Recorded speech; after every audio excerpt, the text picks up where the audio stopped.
Everyone, मैं हूँ चौधरी और हिंदू स्टडी पॉइंट में आपका हार्दिक स्वागत है। कल हमने साइंस की क्लास फर्स्ट में रासायनिक अभिक्रिया एवं समीकरण के बारे में पढ़ा और समीकरण को किस प्रकार संतुलित किया जाता है।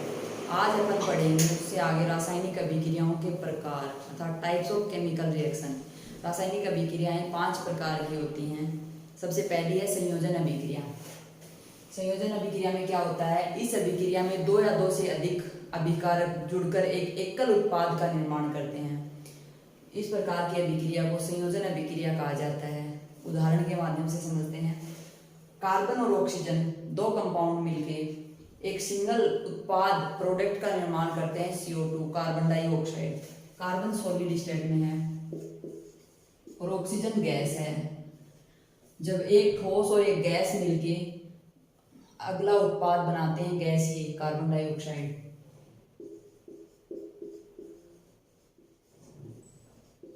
तो इस प्रकार की अभिक्रिया को संयोजन अभिक्रिया कहा जाता है।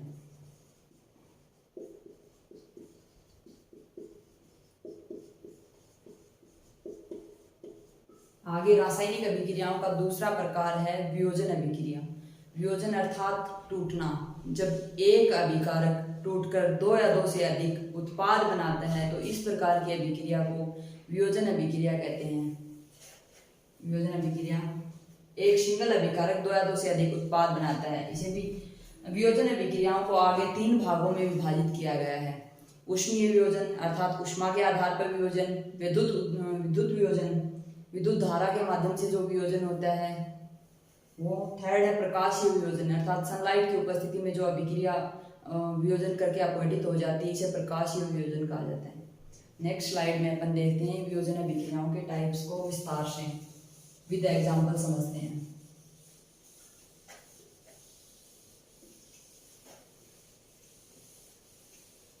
अभिक्रिया का फर्स्ट टाइप है उष्मीय वियोजन।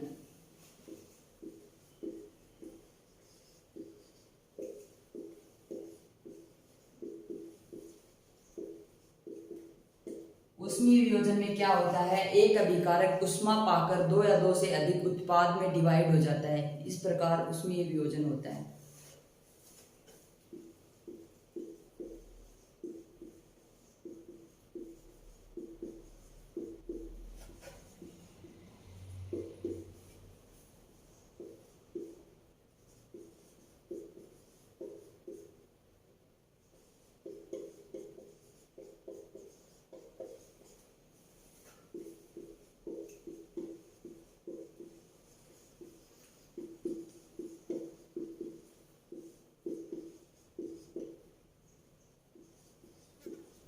अभिकारक का ऊष्मा ग्रहण करके 2 या 2 से अधिक उत्पाद में टूटना उष्मीय वियोजन कहलाता है। इसका उदाहरण से समझते हैं अपन।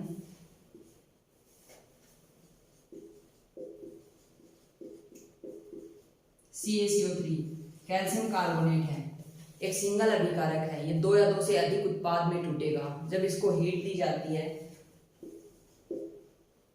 ऊष्मा दी जाती है, तो ये CaO तथा CO2 में टूट जाता है।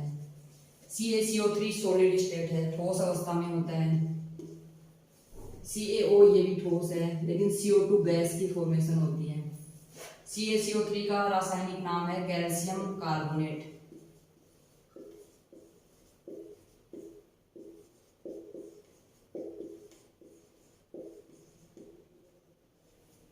CaO है कैल्शियम ऑक्साइड।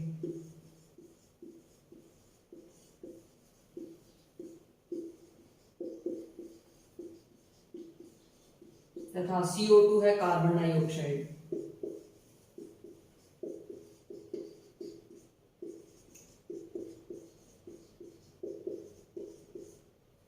जब एक सिंगल अभिकारक 2 या 2 से अधिक उत्पाद में टूटता है तो इस प्रकार की अभिक्रिया को वियोजन कहते हैं। और ऊष्मा पाकर टूट रहा है, इसलिए इसे उष्मीय वियोजन कहा जाता है। वियोजन अभिक्रिया का सेकंड टाइप है प्रकाशीय वियोजन।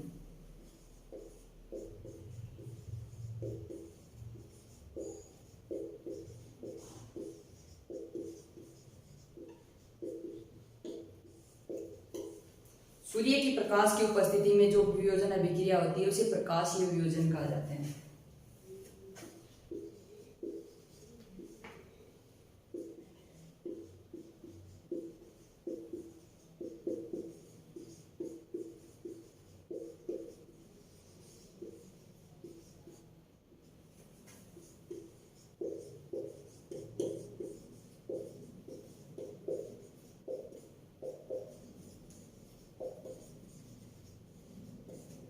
सूर्य के प्रकाश की उपस्थिति में होने वाला वियोजन प्रकाशीय वियोजन कहलाता है।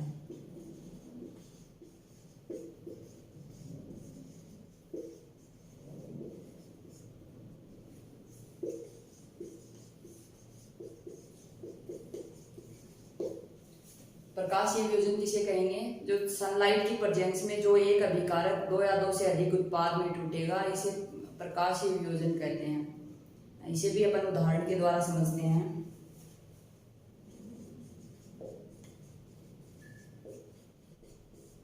सबसे पहले सिल्वर क्लोराइड एक अभिकारक है जो दो या दो से अधिक उत्पाद में टूटेगा, AgCl।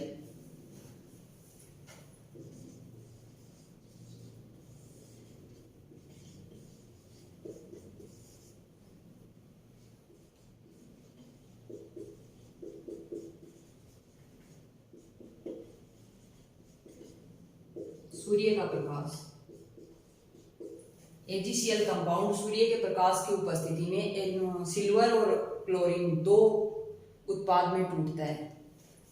AgCl सॉलिड स्टेट में है, ये आगे सिल्वर सॉलिड की फॉर्मेशन करेगा, क्लोरीन गैस की फॉर्मेशन करेगा। AgCl है सिल्वर क्लोराइड,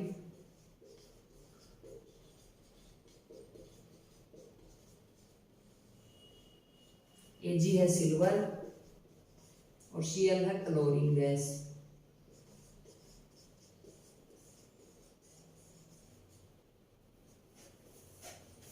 ये वियोजन अभिक्रियाओं के 2 टाइप्स हो गए। आगे थर्ड टाइप है वियोजन अभिक्रिया का उष्मीय वियोजन। उष्मीय वियोजन प्रकाशीय वियोजन हो गया, वैद्युत वियोजन है। अब नेक्स्ट स्लाइड में पढ़ते हैं।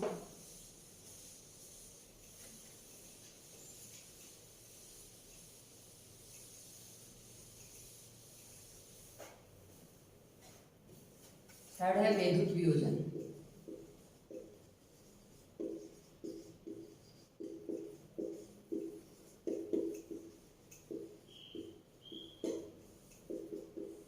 वैद्युत वियोजन किस प्रकार होगा? विद्युत धारा की उपस्थिति में जो वियोजन होगा, विद्युत धारा की उपस्थिति में जो एक एकल अभिकारक दो या दो से अधिक उत्पाद में बदलेगा तो उसे विद्युत वियोजन कहा जाता है।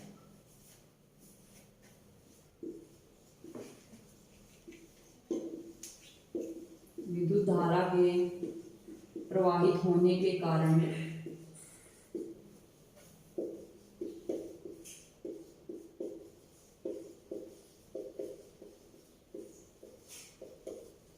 होने वाला वियोजन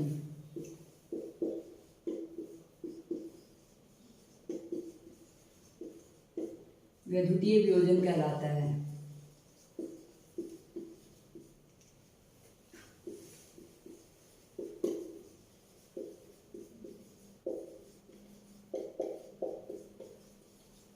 विद्युत धारा की उपस्थिति में कौन सा वियोजन होता है?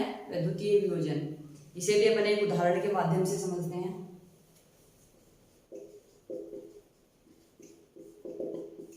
उदाहरण है H2O।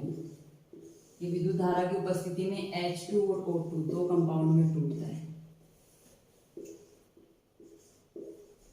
विद्युत धारा प्रवाहित कराएंगे तो H2O क्या है? लिक्विड, और H2 और O2 दोनों गैसें।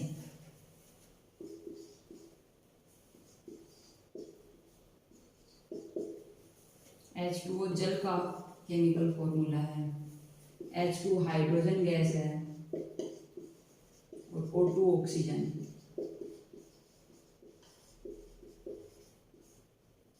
इस प्रकार अपन ने दो प्रकार की रासायनिक अभिक्रियाएं पढ़ी हैं। पहली संयोजन अभिक्रिया, संयोजन का अर्थ है जुड़ना। सेकंड थी वियोजन अभिक्रिया, और वियोजन का मतलब है अलग होना, टूटना। वियोजन अभिक्रिया के 3 टाइप्स थे, वे तीनों यहाँ कंप्लीट होते हैं। सबसे पहला था उष्मीय वियोजन, सेकंड था प्रकाशीय वियोजन और थर्ड है विद्युत वियोजन। उष्मीय वियोजन उष्मा पाके वियोजन होता है। प्रकाशीय वियोजन प्रकाश, सनलाइट, सूर्य के प्रकाश की उपस्थिति में। विद्युत वियोजन विद्युत धारा प्रवाहित करने पर वियोजन होता है। इस प्रकार तीनों। आगे थर्ड पॉइंट है, अपन पढ़ेंगे थर्ड में विस्थापन अभिक्रियाएं। फर्स्ट सेकंड संयोजन और वियोजन, थर्ड है विस्थापन।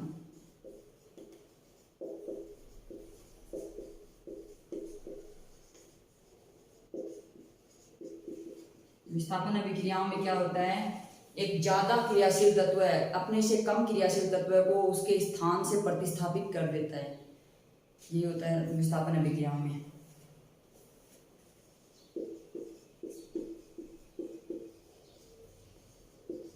इस प्रकार की अभिक्रिया में अधिक क्रियाशील तत्व है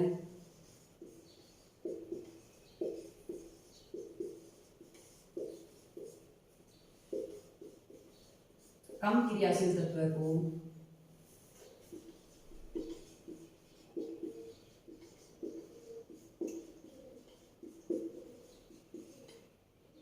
प्रतिस्थापित अर्थात विस्थापित कर देता है।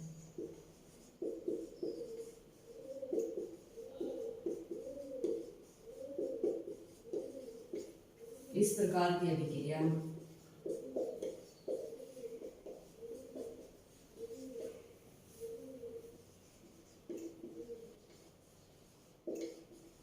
विस्थापन अभिक्रिया कहलाती है।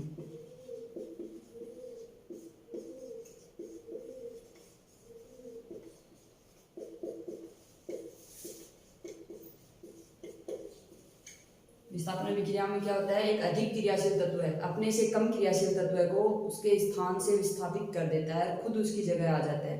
इस प्रकार की अभिक्रियाएं विस्थापन अभिक्रियाएं कहलाती हैं। इसे भी अपन एक सूत्र के माध्यम से समझते हैं। एग्जाम्पल है आयरन FeCuSO4 कॉपर सल्फेट। ये दोनों जब आपस में अभिक्रिया करते हैं तो कॉपर की जगह आयरन ले लेता है, FeSO4 + Cu। इस प्रकार के उत्पाद बनते हैं। यहाँ Fe है लोहा या आयरन, CuSO4 है कॉपर सल्फेट,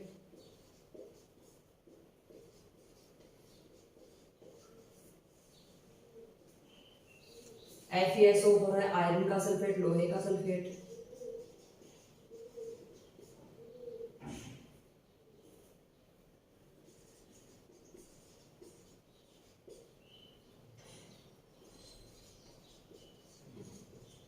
और Cu है कॉपर। यहाँ आयरन सॉलिड स्टेट में है, इसके ब्रैकेट में लिखेंगे S। CuSO4 ये भी सॉलिड है, आगे FeSO4 ये भी सॉलिड है और Cu ये भी सॉलिड है, सभी सॉलिड की फॉर्म में है। यहाँ क्या हुआ है, लोहे ने अपने से कम क्रियाशील तत्व कॉपर को विस्थापित कर दिया, खुद उसकी जगह आ गया। आयरन अभिक्रिया करता है कॉपर सल्फेट से तो आयरन सल्फेट बनता है, कॉपर जगह से हट जाता है, विस्थापित हो जाता है। इस प्रकार की रिएक्शन को विस्थापन अभिक्रियाएं कहते हैं। आगे है फोर्थ, द्विविस्थापन अभिक्रियाएं।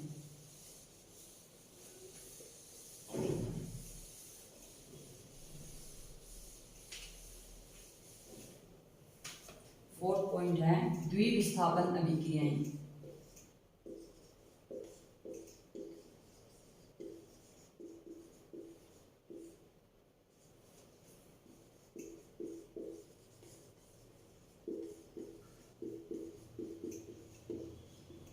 द्विविस्थापन अभिक्रियाओं में क्या होता है, इस प्रकार की अभिक्रियाओं में उत्पादों का निर्माण दो यौगिकों के बीच आयनों के आदान प्रदान से होता है। दोनों यौगिक हैं, दोनों कंपाउंड है, दोनों के बीच आयनों का आदान प्रदान होगा।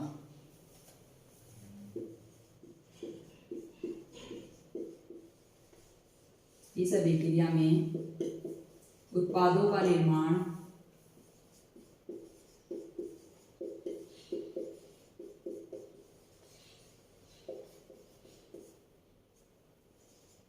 दो यौगिकों के बीच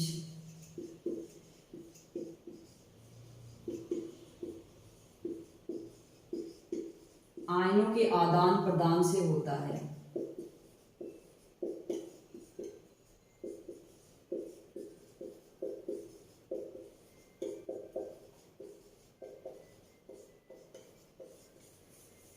दो यौगिकों के बीच आयनों के आदान प्रदान से होता है। इस प्रकार की अभिक्रिया द्विविस्थापन अभिक्रिया कहलाती है।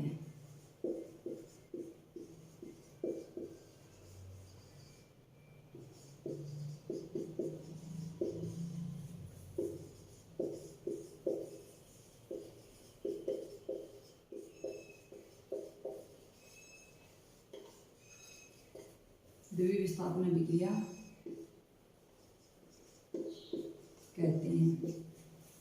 इस अभिक्रिया में क्या होता है, उत्पादों का निर्माण दो यौगिकों के बीच आयनों के आदान प्रदान से होता है।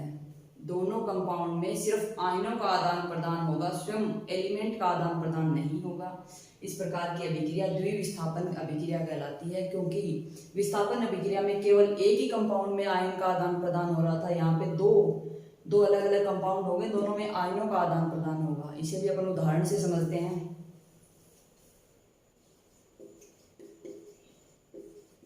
उदाहरण है barium sulphate BaSO4 sodium chloride.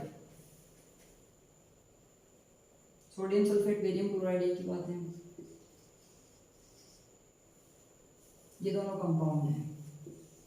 जब इसमें विस्थापन होगा, सॉरी अपन चेंज भी कर सकते हैं इसको, बेरियम क्लोराइड BaCl2 और NaSO4।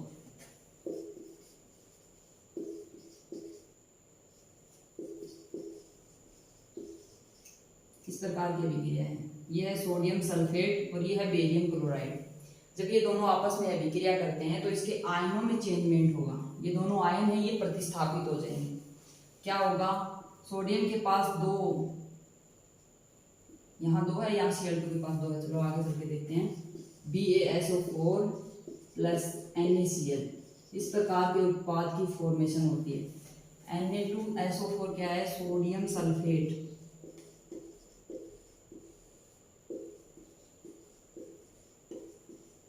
BaCl2 है बेरियम क्लोराइड।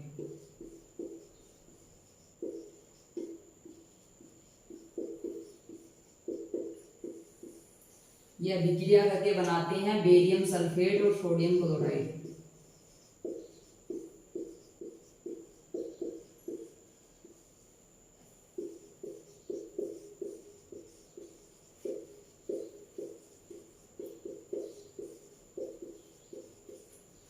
यहाँ सोडियम सल्फेट सॉलिड अवस्था में है, बेरियम क्लोराइड है, ये भी सॉलिड अवस्था में है। बेरियम सल्फेट बना, ये भी सॉलिड है, और सोडियम क्लोराइड है, ये भी सॉलिड है। चारों की अवस्था सेम है, अवस्था में परिवर्तन नहीं हुआ द्विविस्थापन अभिक्रिया में। आगे अपन क्या पढ़ेंगे, यहाँ बेरियम जो सल्फेट है ये श्वेत रंग का अवक्षेप का निर्माण करता है। जब इसको NaCl मीडियम से अलग किया जाता है तो ये पानी में सबसे नीचे श्वेत अवक्षेप के रूप में जमा हो जाता है बेरियम सल्फेट। आगे नेक्स्ट है उपचयन और अपचयन। 4 हो गई। 5th अभिक्रिया, रासायनिक अभिक्रिया का प्रकार है उपचयन और अपचयन।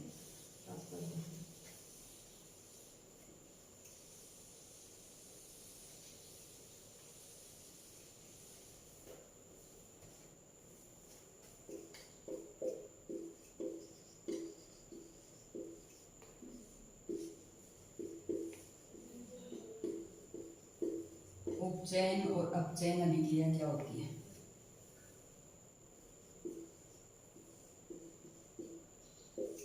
ये दोनों आपस में मिलते जुलते नाम है। इसमें एक में हाइड्रोजन का जुड़ना और ऑक्सीजन का हटना, दूसरी में ऑक्सीजन का जुड़ना हाइड्रोजन का हटना, दोनों सेम प्रोसेस है। उपचयन में क्या होगा, सबसे पहले ऑक्सीजन में वृद्धि होगी और हाइड्रोजन में कमी, अर्थात ऑक्सीजन जुड़ेगी, हाइड्रोजन हटेगा।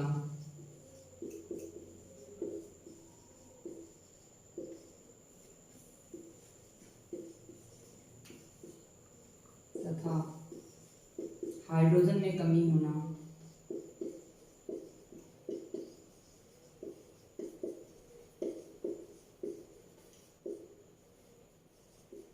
जिस अभिक्रिया में ऑक्सीजन में वृद्धि होती है और हाइड्रोजन में कमी होती है, इस प्रकार की अभिक्रियाओं को उपचयन अभिक्रियाएं कहते हैं।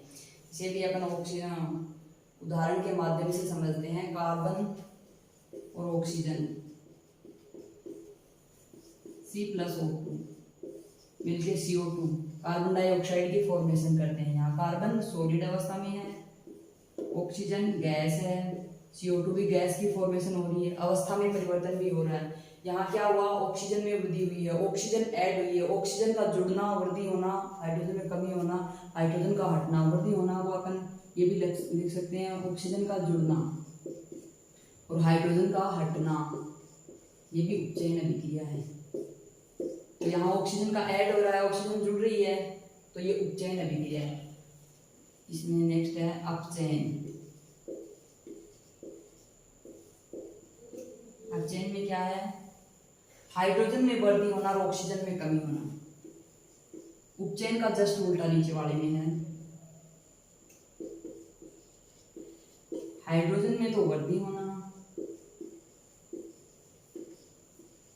तथा ऑक्सीजन में कमी होना।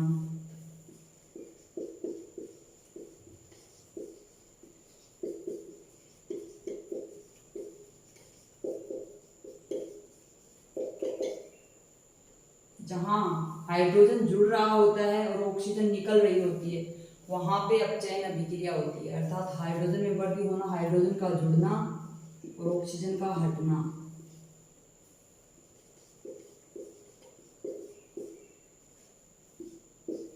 ये अपचयन अभिक्रिया है। इसे भी उदाहरण से समझते हैं, कहाँ पे हाइड्रोजन जुड़ता है, कहाँ से ऑक्सीजन निकलती है।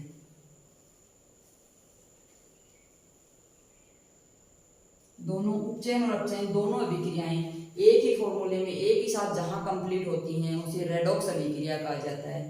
देखो उदाहरण के माध्यम से, उदाहरण है CuO plus H2 Cu plus H2O। CuO क्या है? यहाँ पे CuO का क्या हुआ है? अपचयन। यहाँ ऑक्सीजन ऐड है और यहाँ से ऑक्सीजन हट गई है, तो ऑक्सीजन का हटना क्या होता है? ऑक्सीजन का हटना अपचयन। तो यहाँ ऑक्सीजन का तो अपचयन हुआ है और यहाँ पे ऑक्सीजन का जुड़ना क्या है? उपचयन। H2 से H2O बना है, इसे कहेंगे उपचयन। जब ये उपचयन और अपचयन दोनों अभिक्रिया एक ही समीकरण में संपन्न होती हैं तो इस प्रकार की अभिक्रिया को अपन कहेंगे रेडॉक्स अभिक्रिया। Redox reaction.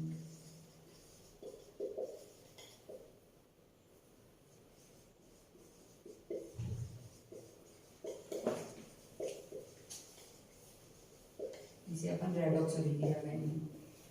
आज हमने पढ़ा रासायनिक अभिक्रियाओं के 5 टाइप्स। आई होप, मैं उम्मीद करती हूँ आपको ये वीडियो पसंद आई होगी, आपको ये रासायनिक अभिक्रियाओं के टाइप भी समझ आए होंगे।